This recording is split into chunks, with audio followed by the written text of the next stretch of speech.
Hi, this is Carrie Brownstein. This is DJ Premier. This is Darren Aronofsky. You got the RZA right here. Rose McGowan. Radiohead. Aisha Tyler. Tribe Called Quest. Fred Armisen. Prince Paul. Javier Munoz. Seth Meyers. Frankie Cosmos. Flying Lotus. Hi, we're Chaim, and you're listening to the Talk House podcast. What's up? What is up? It's your host, Elia Einhorn. Welcome back to the Talk House podcast. On today's show, an incredible pairing celebrating the release of their film, The Nest, actor Jude Law, director Sean Durkin, and composer Richard Reed Parry, who many of our listeners will know as the founding bassist / multi-instrumentalist of Arcade Fire. To help me intro this show from across town in our respective hashtag Stay Home Studios, the man, the myth, the legend, Talkhouse Film Editor-in-Chief. Nick Dawson, I believe it's me. And I do have a question for you, Elia. Hit me. If it's three people, is it still a pairing or is it a thrairing? I think it's a thrairing. Yeah, I think it might be. That's an ancient Gaelic term. Yeah, there's pictures of that. Not suitable for children, but thrairings are fun.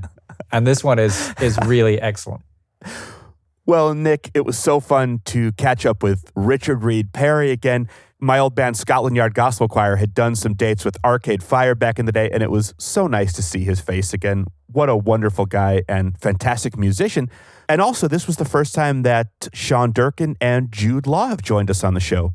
Now, Nick, I understand that you're quite a fan of Sean's work. I am. I think he's a brilliant filmmaker, and this film, The Nest, is fantastic. I spoke to him years back when Martha Marcy May Marlene came out, which was like his breakthrough debut feature, which he won the Dramatic Directing Award at Sundance for. He's part of the Borderline Films gang. You know, Antonio Campos and Josh Mond are part of that. We've done stuff with both those guys at Talkhouse over the years. You know, so he's produced a bunch of great films. This is only his second feature, which is kind of difficult to believe because he's sort of been around forever. But The Nest, which has Jude Law and Carrie Coon as the leads in, it's this really interesting, it's almost sort of difficult to define exactly what genre it's in. It's definitely a drama of some sorts, but there's notes of sort of psychological thriller and almost like horror in there, but in the most subtle ways. It's tonally just, as they discuss in this conversation, very, very delicate. It's visually beautiful, but also understated in many ways. The performances are excellent. Richard's score is fantastic. There's much to recommend in there. And just a couple days before we recorded this intro, both Jude Law and Carrie Coon were nominated the Gotham Awards, which is sort of a precursor of a bellwether, if you like, of the Oscars. So it seems like there's some awards heat around this film as well, which is very well deserved. Well, let's talk about Jude Law. As you said, he turns in a brilliantly subtle performance here. Who knows? Is this an Oscar coming, Nick? Is that what you're telling me? Dude, I have no idea. It's way too early to tell, and Oscar voters are you know, completely bananas at certain points. So there's no way of telling. But what I can say is it's a really excellent performance and a really important component part of a brilliantly calibrated film. Jude Law, of course, has been one of the brilliant actors of the last 2 decades. He kicked things off in a big way with his role in The Talented Mr. Ripley, and next won acclaim for Steven Spielberg's Artificial Intelligence back in 2001. Yeah. I mean, from AI to Road to Perdition to Cold Mountain, he had this incredible start to his career, sort of breaking out pretty much immediately from just being a British actor to being somebody who was working internationally. Yeah, and most recently, he is, of course, the young Albus Dumbledore in Fantastic Beasts, The Crimes of Grindelwald, and Jan Rog in Captain Marvel. Over the years, he's worked with some of the best directors around. I'm thinking Mike Nichols, Steven Soderbergh, Scorsese, Wes Anderson, Kenneth Branagh, Terry Gilliam, and so many more. Yeah, no, I mean, it's incredible. I love the fact that he really sort of balances the bigger movies, the Guy Ritchie movies, and the popcorn stuff with films by the best directors around. It's really kind of what you want to do if you're an actor with the clout that he has. He's also been doing some television. I'm thinking Paolo Sorrentino's The Young Pope a few years back, and just this year, The New Pope. The New Pope, The Young Pope. He is all of the popes and very entertaining being them. Nick, I want to talk about Richard for a minute. When I first met him, he was switching between upright bass and occasional celeste, keyboards, accordion, and sometimes drumsticks on fellow band members' helmets. This was back in the funeral days of Arcade Fire. He's gone on to a wonderful career, both with that band and outside of it. He's collaborated with some incredible people, worked with the National, Kronos Quartet, Bell Orchestra, and so many more. Including Islands and Unicorns, two particular favorite bands of mine. Got to give them props. There you go, man. He's been getting around. It's so awesome to see. Now, for all the amazing projects he's worked on, Nick, this is his debut film score. And boy, he knocks it out of the park. Subtle home run. Yeah, and you hear in the conversation, Sean is just as a speaker is a very sort of like gentle, understated person, and Richard has a similar quality.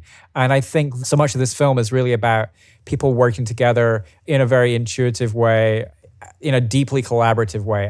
And Richard's music, inspired by the work that he did on his album Music for Heart and Breath, really is kind of a very subtle underpinning to the film and is not intrusive in any way. And I think it's really perfect for The Nest. Yeah, I love their conversation around that. And they get into so much here, Nick, that both applies directly to The Nest, but also just to the creative process. I was very taken with the way that all three of them discuss planning very intricately for their roles, but then being willing to throw out all their notes to be present in the creativity of the moment. Yeah, there's this great term that they use, submitting to the will of the moment. And I think that there is this like generosity and nimbleness in the way that all three of them approach their work and coming together for this project. I think it's worked really, really well. And it's, fascinating to hear just that their conversation and the mutual respect that they have for one another and the inquisitiveness about each other's creative process. It really is a dissection, if you like, of their different contributions to the film, but also their different processes and the way that they are similar and different. It is. And to that end, I love the reveal that it really takes them interacting with the elements that each of the others bring to the film for them to find their own exact place in it. We also get to hear about one of the best horse shots in cinema history. I actually think there's a number of amazing horse shots in that film. I don't actually know which one he's referring to. That's how good it is. Jude and Sean talk about the process of creating a backstory for his character. Yeah, there's such a richness to Rory, the character that Jude plays. It really, really pays off in the film. And we hear about how Simply Red's Holding Back the Years evoked a very specific memory of the 80s for Sean. Underrated song, and happy it's getting some props in the movie. Should we roll the tape, man? Let's roll it. Hi, guys. Hi. Hello. So do we just start? Yeah, well, I guess we do our names at the top. Okay, so hi, this is Sean Durkin. Hello, this is Richard Reed Parry. And this is Jude Law. And we're having a conversation together. We are. Via Zoom. So I have a question, actually, because I don't know, I never understood how you two met and started this relationship, this working relationship, this friendship together. How did that come about? Well, we had one step removed mutual friends. Yeah. In New York. Yeah, and then I was making Southcliffe in England, and Lucy Bright, our music supervisor, works with Richard, and I don't know how it came about. I can't remember like the timing of it all, but basically Lucy had wanted to introduce us, and then we met very briefly at some point. But I was listening to Richard's Heart and Breath album while writing The Nest, and so that album was always like in the script in a way. So his music was a part of the process for me. And then again, through Lucy, we probably took steps towards having the conversation. But yeah, at some point while I was on tour, I was on Arcade Fire tour, and you had reached out and you were like, oh, you guys are going to be in New York. Do you want to come have a drink? I would love to talk to you about this. And I think you just said you'd been listening to that record and you were working on something. And so we went out with you and your partners at the time. Yeah, so that was like 2014. Yeah. Yeah, so it kind of started around then. And then I think I always had it in my mind as I was writing, and then once we got closer, I reached out again. to start the conversation. Have you done that before, Sean, when you write? Do you find yourself drawn to a particular soundscape that becomes the sort of the score for the writing process anyway? Very much, yeah. So I'll build a soundtrack while I'm writing that, in the case of The Nest, it was Richard's music, and then it was 80s songs, things that I felt would play, things that were, very specific to me, that were nostalgic to me. Things that just like took me back to a place, like, Simply Red plays in the scene with you and Carrie in the restaurant. And that song, Holding Back the Years, is a song that whenever it plays, I remember basically like being half asleep in the back of my parents' car, on a Saturday night or something. And so there's a lot of songs like that from that time that I really wanted to have in there. There's an Al Jarreau song too in the movie that's in for like 5 seconds. And it was like those corners of 80s music that I really wanted to have tied in with, the songs that are sort of play over the dance scenes in the movie. And so I try to create that balance of, I guess, nostalgia that takes me somewhere when I'm writing. It takes me to an emotional place that I remember, as well as music I just want to hear, and then also music that just feels like the right vibe, and there may or may not be a reason for it, but I just kind of want it there. One of those songs, actually, that I just wanted in there and didn't really have the same kind of reason for it, and kind of became the basis for, our reference point, is the Mingus Ellington song off of Money Jungle that's in the movie. That was such a cool, for me, that was like not like I had any like existential doubts about jumping into the process or anything, but when you guys sent me the first rough cut, and that was the only piece of music besides the 80s songs that was in there, and you blessedly hadn't put any temp music in anywhere to confuse me otherwise.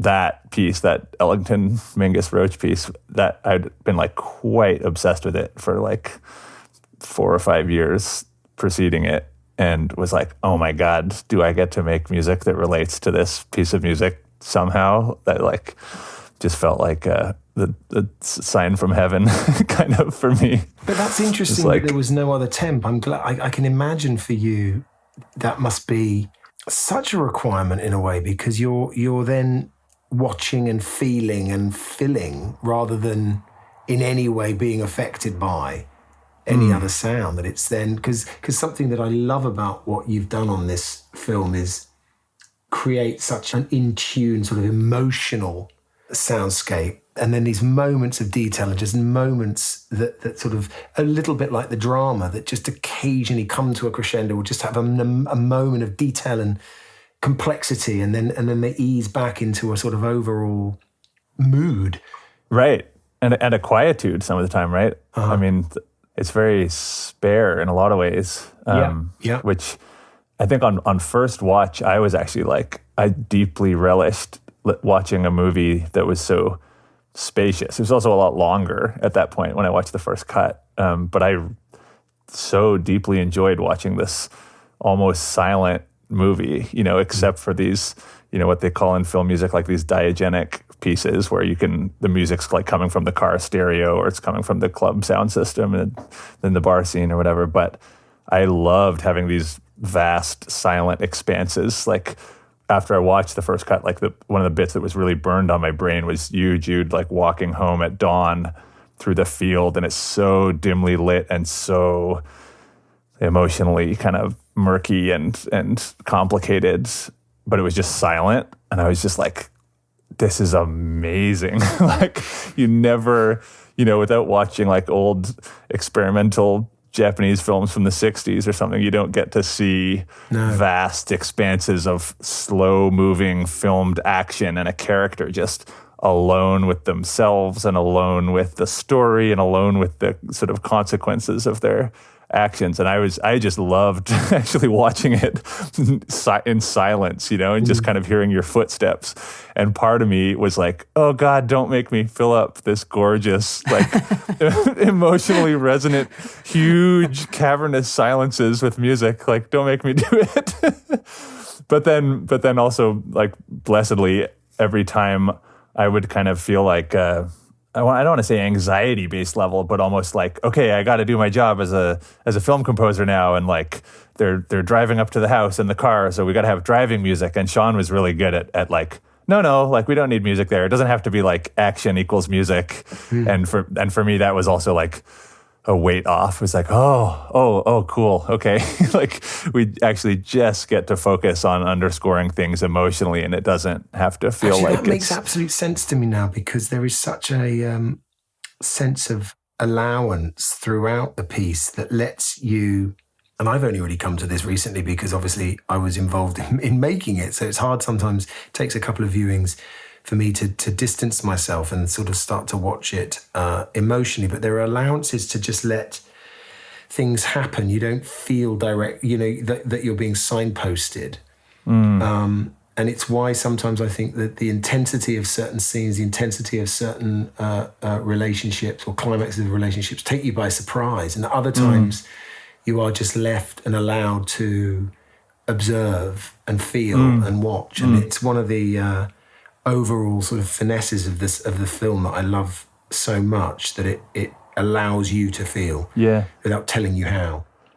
And again, I was really thankful, like Sean, to our process together started with really me just having watched the film once and then making a whole pile of musical ideas, really rough sketches, not watching the film while I was doing so, just kind of having soaked up the feeling of the thing, and then just let some ideas come and not even really be consciously thinking about it too much, but really just follow some kind of first thought, best thought kind of musical impulses, and just throwing a whole pile of ideas at Sean, and then just letting Sean see if any of those resonated in any way, and he would kind of place them in different places and then send me a draft back of, this idea feels like it has something, like keep following that, and this one's did stick to this scene or this moment. And so I kind of got a vague roadmap, at least, of your thinking process and your way of connecting to it emotionally, which was... I love you're just talking about throwing out sketches. I mean, we'd get this like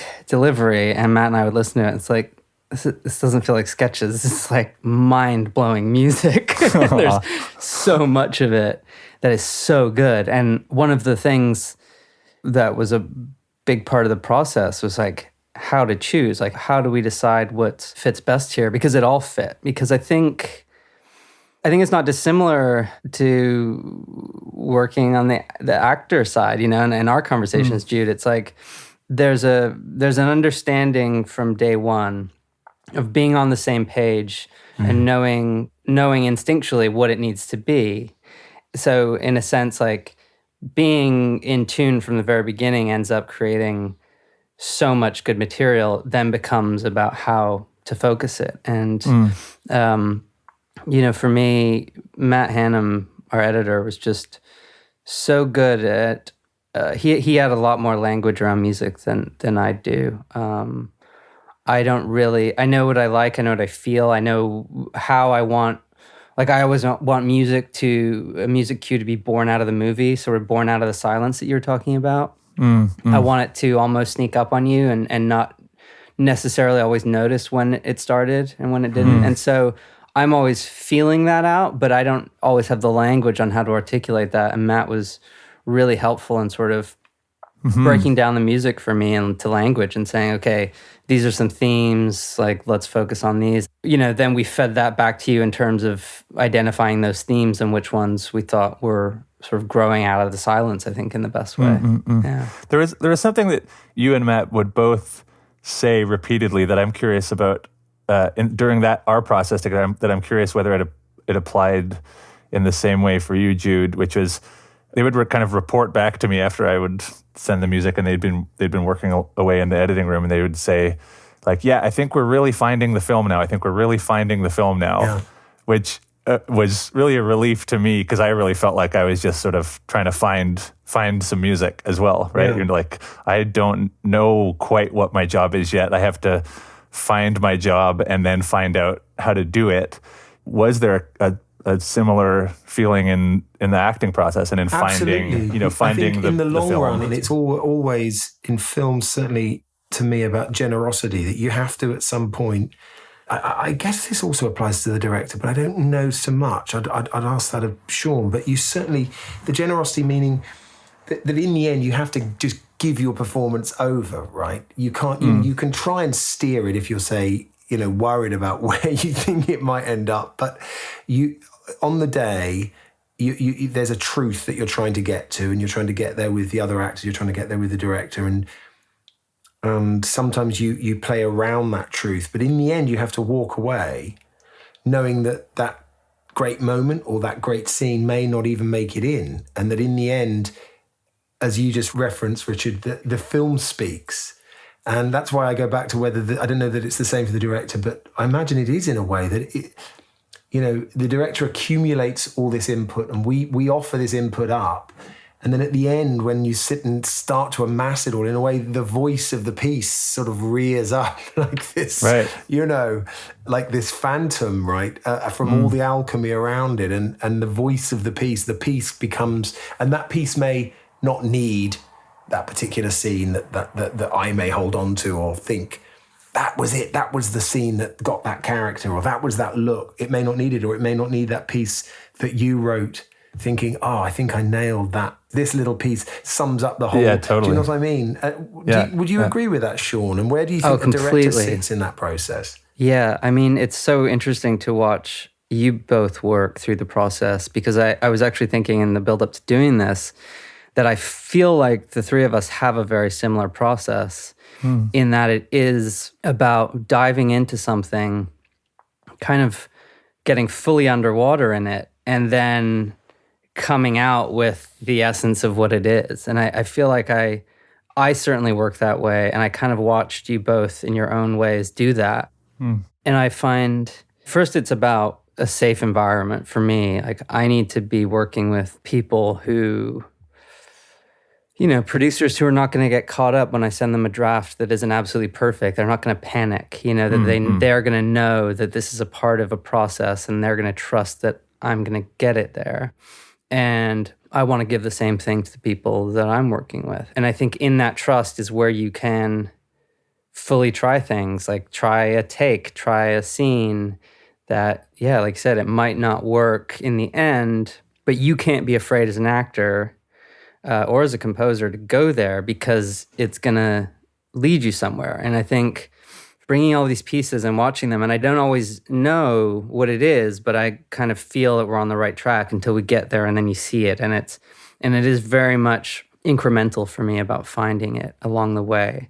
And also, like, on the day, we're doing a scene and we'll do 10 takes, and you can walk away on the day and say, oh, well, take 10, that was it. But knowing full well when you get into the edit, it's probably take 1 or 3 or right. And the one that didn't feel that good at the time. Yeah, exactly. And so, but what the overall feeling that I get walking away from doing a scene is that we got it on a gut level, and it's sort of that throughout the process. Like, it's never you can't be 100% sure, but you can feel overall like, okay, we're getting it, and it's the same for me getting your first batch of music. It's like, I don't know what if this is going to be the actual score of the movie, but it is in there. 100% it's in there. That's so cool. It's so cool when that stuff works out. Like, that it's easy to feel like there is already some kind of collective unconscious thing happening through everyone just committing to finding whatever it is that they're trying to find, and explore the thing they're trying to explore, and know that at the end of that tunnel, the thing exists, and the thing is perfect and tells the story it needs to tell. But entering into it not knowing how you're going to do it, and just knowing that you're going to try and do it. Yeah. I mean, do you guys feel that about your processes both, that you feel like you get sort of lost and have to try and find the light at the end of the tunnel kind of? That. I know that it's not always that for me, and that's not because of my choice, that's because of how other filmmakers work. But I think at its best, at its most creative, it's this sort of knowing, unknowing journey. And I love the idea that it's about a thing that's not necessarily tangible, but it's certainly not about, okay, if I put all these pieces in the right order, I'll have made and told this story. Like, that's just the beginnings of it. That's where it starts, isn't it? And I think giving it the room and the space for it to find itself is certainly, I feel, when I do work that I'm not planning to do, and that to me is really exciting. But equally, I do other jobs sometimes where I tip up and I do what's expected, and it's perfectly fulfilling, but there are no surprises and there are no insights when I see it where I think, oh, that's what it was about. I mean, when I saw this, there were so many levels on which I just didn't realize at the time, because I was trying to deal with what was in front of me and find my own truth. Revelations in where it went and what it really meant. And that's what I meant when I said it took me a while to watch it and fully see it. And that's not always the case, but it's certainly, for me, the most rewarding. How much, in you guys' process, how much is it an instructive process, and how much is it a asking, like both of you asking questions versus Sean saying, Jude, I need you to be this, or I need you to embody this, or I need you to represent this, or whatever it is? Well, it started, again, it's so particular to each relationship and therefore each job, because for me, that process started when I first read it and we first sat down together and just started work together, right, Sean? It was like the question asking, and if you like, the description of this other that we're all talking about started there and then. And it was a case of, so is it this color or is it this color? Oh, I think it's probably more this color than that color. So, and there were specifics. There were sometimes, no, he wouldn't, I don't think, do that, or he wouldn't necessarily speak like that. But on the whole, it was talking around something and someone, I felt, with great generosity from Sean's part, both as writer and director, because, again, I've certainly worked with people, and it's not wrong, but you work with people who are very specific and do it like this, or really, I they'll let you play for a while and then they'll say, actually, I really want you to just stand there and look over there and say it like this. And you go, oh, fine, okay, I can do that. But Sean wasn't that in any way, shape or form. And by the time we got to set, I felt, and I've only really thought about this, and right now I felt like I absolutely own this character, but it's still very much of Sean's writing and in Sean's hands as a director, because that's the medium. But I felt so safe and brave in knowing who this person was. Was that all a ploy, Sean? No, I really think that I tried to make the script clear, I guess, and not clear in an obvious way, but I try to use the script to say, this is what it is, this is who the characters are. And then I like to hand it off. I really like to, getting great actors, I just don't, the reason I want to work with Jude is because of what Jude does. So I want Jude to take what I've written and do what he does with it. And then we build on that and we talk about it. But for me, it's very much about just that trust, that sort of day one trust. I mean, the first time we ever sat down together, we were immediately asking the same questions, had the exact same, like, okay, well, we know we don't want it to go here. And just get a feeling. And I feel like kind of ride that wave. And I'm both very open and a complete control freak. So it's a funny, a funny combination, but I really believe in that openness. I think I start with like the language, right? Like I think one of the first things I say is like, if you don't feel comfortable saying something, don't say it. Or if there's something you don't want to do, let's talk about it. And I just don't believe in that sort of forcing something to work. It just never, in my experience, it doesn't end up working. With everything has a rare exception, but yeah, it was a particular. I'm just thinking now. It was just such a unique experience, this one, because going back on what we've all just been trying to describe, the tone of the piece was very individual, was very particular and very fine. There was a sort of subtlety and fragility to it. It's what makes it such an affecting film, and I think it's a film that really gets into your system, and because it's full of such familiar and touching kind of moments without ever being too heavy-handed in its storytelling. And it's so interesting to me that we're all talking about this mood, and that conjuring that is really the heart of what makes film such an extraordinary medium, isn't it? Conjuring that, getting that balance just right. And it was interesting. And the reason I thought of it was because actually, for all the conversations you and I had, Sean, we didn't talk about music. It wasn't like, because I have in the past worked on things where I've said, oh, should I listen to something? Should I not? You know what I mean? Yeah.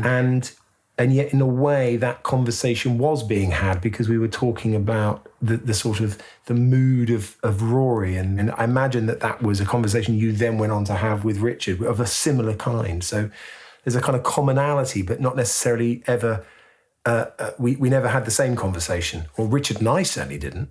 No. Yeah, it's really interesting to talk about music, especially with acting. Like every actor has a different process, and I really like to tune into what each person needs and wants. And but I do notice sometimes, like, some people really listen to music to prepare, and I find it's interesting that we didn't talk about it. I never thought about it, but I guess the reason I never bring it up is I feel like music is so personal, and I feel like we're trying to capture a place and a time, and I can give you the script, but then you live through it and you have your own, personal things to draw on that only you know the music that gets you there, the same way that, Simply Red gets me to the back of my dad's car, Yeah.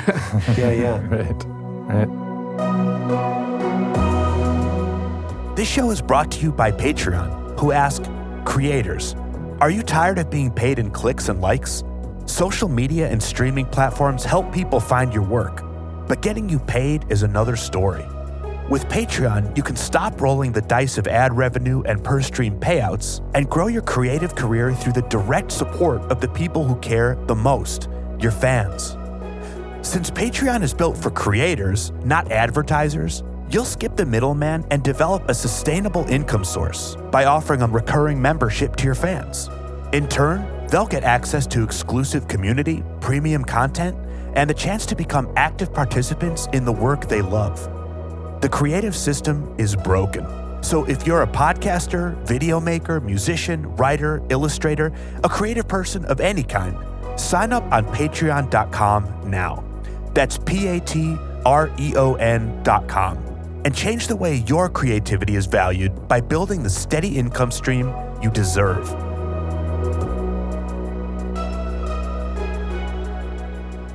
How in the end did, often with a score, you would look and you go, oh yeah, that's that scene. That's like, are there moments where it bleeds from one scene to the other and bridges, or how in the end did it get put in? Does that make sense? Yeah, sure. Like, are there some scenes where it's very clear, oh, this is piece number one, and then other sections where it drifts over, say, 3 or 4 sequences? There are some things we would just lock into in the edit and say, like, okay, this feels like the theme, and then there was a secondary theme that really worked at a certain place. So then there were places that just felt absolutely like, okay, that it's like getting your foot in the door, right? It's like, okay, now we're grounded. Like, okay, and then it became quite practical.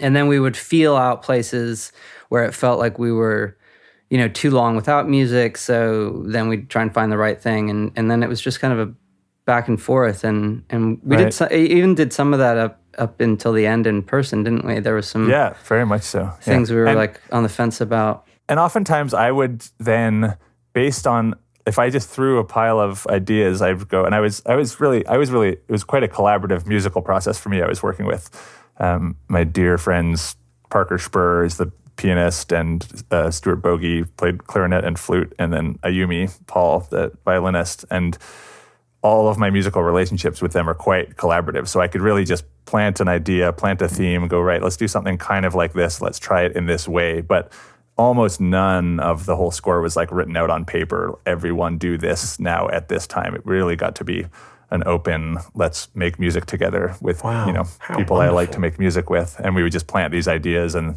try them and record them. So I would just set up with them, and we would just be recording ideas in a very free-form, kind of loosely guided manner, and we'd end up with these huge piles of ideas, as mentioned, and I would just throw them all to Sean and Matt. And then they would really place them in a way that kind of took a lot of the burden of being a composer off of my shoulders in a certain way, because I just really let you guys decide where is music needed and where is music not needed. And often I would be like, oh, we really need music here. And you guys would be totally sure, like, no, we really don't. And so that was quite a load off in a way. And we could get a little more microscopic with the music. But when you guys would decide, oh, this piece goes here. Oh, now Carrie's realizing that Jude has been lying this whole time and has a manufactured identity, and this is the theme that is edging in now. Okay, and that's also our title credits. And I'd go, okay, so the title credits are the lying music. If that's going to be the lying music later, or the realization that there's this horrible lie at the center of their lives, and we're putting that in the credits, then I've got to sneak something else into the credits thematically, so that it's not just, oh, that's the lying music, right. And it's obviously not as black and white as that, as I'm explaining it. But so when you guys decided that music worked for the title credits, then I was like, okay, I got to sneak in the Jude's just doing his thing theme also, which is ends up being the end credit music. And so there's just like a little clarinet refrain tacked on, because we used that same recording twice, but we just treated it different ways. So it's the same piece of actual recorded music in the title credits as it is in that restaurant scene, but we just kind of mixed it slightly differently, and we edited it slightly differently, and we added this little clarinet playing the Jude theme, for lack of a more graceful term. But that was really exciting for me too, to have this framework of you guys saying this music needs to be here, and I'd go, okay, great, I can just adapt it to suit what I think needs to be included in that or referenced just in a subtle way. And most of those things are probably not noticed by the casual observer on first watch, but they're sort of important inner details for me as a composer. Jude, on your end, like we were talking about the music, and it's really interesting that Richard took some of that internal undertones of Rory and that sort of internal life, and that inspired the sound that he found. In your process of finding the character, how do you navigate those things? Do you go there, or do you focus on just specifics and build on that? It's a process that I've changed quite a lot over the years, and it still has to be adaptable to the part. But with Rory, I really wanted to felt I had to have a clear sense of his childhood and who he was.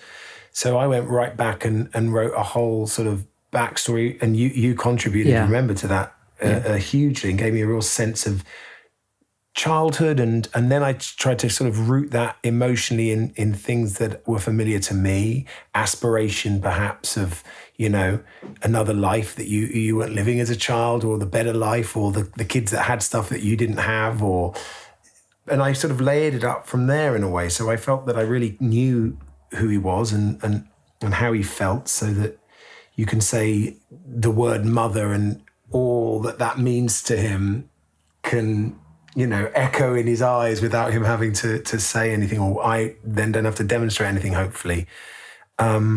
I suppose what I'm describing is you put in those layers so that the inner turmoil that Richard described, or that Richard picked up on, or indeed that the piece unpeels, is all there. And in a way, all that work leads me up to the day of, which is when we film Today's the Day this happens to him, and all the rest can sort of rest under the skin and inside, and you can be honest to that moment and understand what it was that got you to this moment.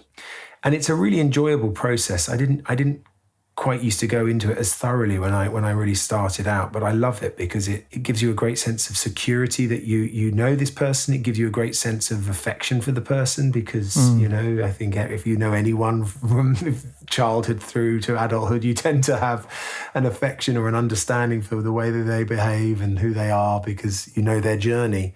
And it also, I think as an actor, gives you an opportunity to play the moment more. So you're not playing the past. Yeah. In order to tell a story in the moment and or in the now.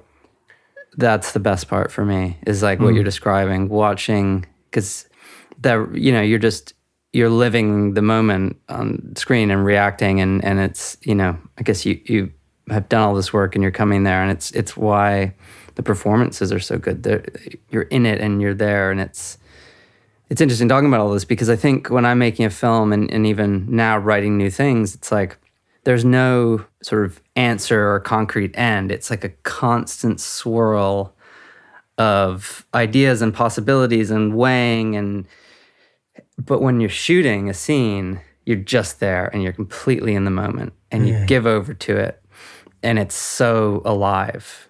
And that is like I love every part of the process, but that for me is, I guess, sort of why I do it. That's the ultimate moment. It's just isn't that interesting? We talked a lot about the unknowable and capturing a tone and a mood, but you're so right that when you're filming it, you can't hedge bet. You have to know, don't you? It has to be right in that moment, because you're committing that. You can vary it from take to take or shot to shot, but you have to be true to that moment.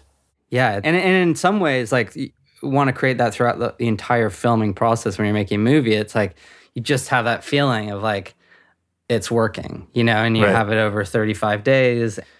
But it's just that holding that general feeling throughout the whole shoot of like, yes, we are in that zone that you're describing, where it is all clicking and working. And do you feel like from a writing point of view, then becoming the directing point of view, at some point, I imagine you just have to switch headspaces at a certain point. You can't be the writer anymore or something. Well, they're pretty linked for me. I mean, yeah, clearly. Like, no, but some people do. I mean, some people really do separate them. But at a certain point, like, you sort of have to abandon what you've written to what is going down in front of you, right? You have to direct what you guys are talking about. Like, there's a moment and you're in that, like, you have to sort of submit to the will of the moment, be it in character as the actor. Yeah. It's like, oh, actually, here is the emotion that's coming across in this scene. This isn't necessarily identical to how you had written it or how you'd imagined it, but it's just like Jude's, in this case, taking it and running with it and becoming whatever the emotion of the scene is. And it's like you're sort of at the mercy of it, and at that point, right? Once it takes on its own. So it's a really interesting thing. Like, when I'm writing, I direct the movie in my head. So I'll write a scene, I'll rewrite, and I'm so meticulous about the way it looks. When I step into a location, I cannot remember what I imagined. So once I choose a location, I forget the house that I imagined before. And it was very clear. All the details were very clear, but they get erased from my memory, and now the house is all that happens. Right. And the same and every scene is shot in my head, but then again, on the day when we get there, we have a backup, but I let the action dictate, I let the space dictate. So it's a constant process for me of being completely prepared, visualizing it, and then letting it go. And in terms of sometimes I'll look at the words to just make sure, as a sort of guide through the day, but I really never look at my notes or the script during the day of shooting.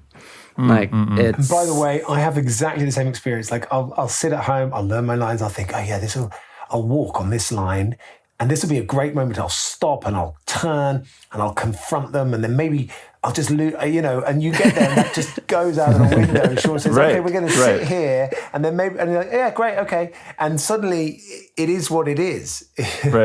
Right.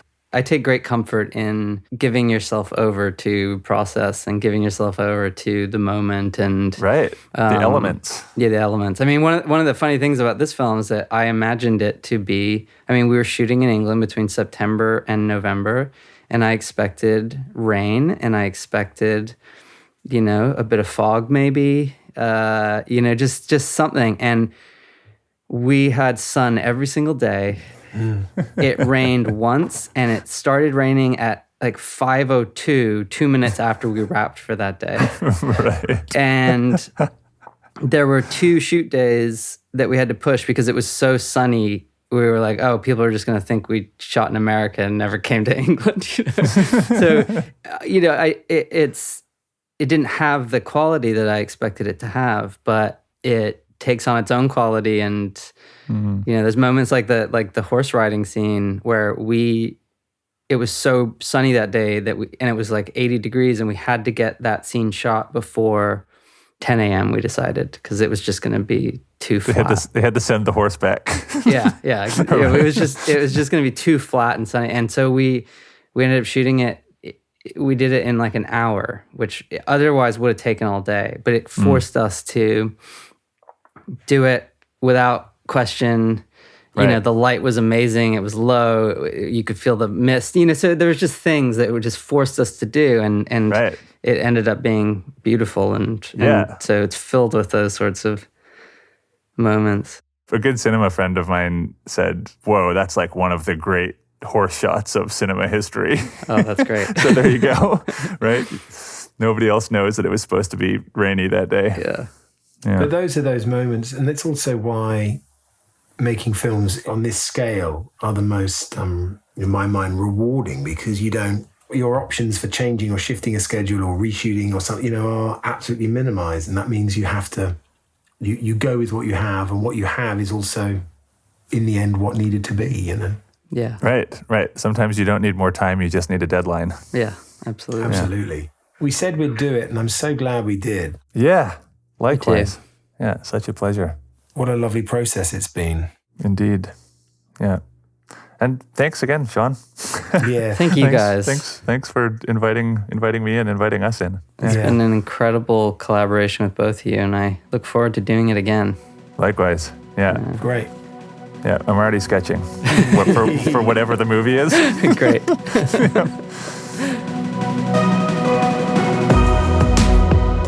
Sean Durkin, Jude Law, Richard Reed Parry, thank you so much for joining us here on the Talk House podcast. Listeners, if you enjoyed today's show, make sure to rate and subscribe. We have some incredible episodes coming up, including Phoebe Bridgers with Betty Lavette and a twofer with Jeff Tweedy.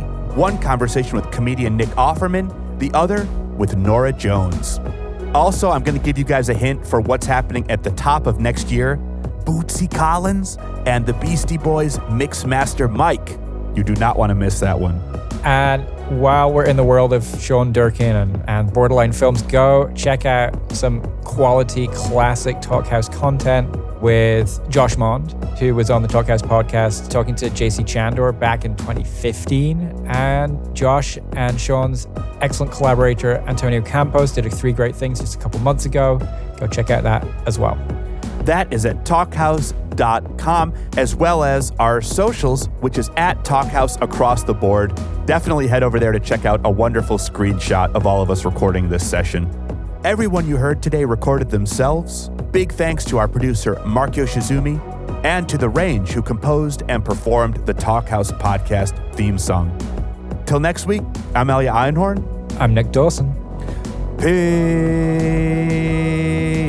And secrets that pervade the house quietly and threaten to destroy everything. Nice.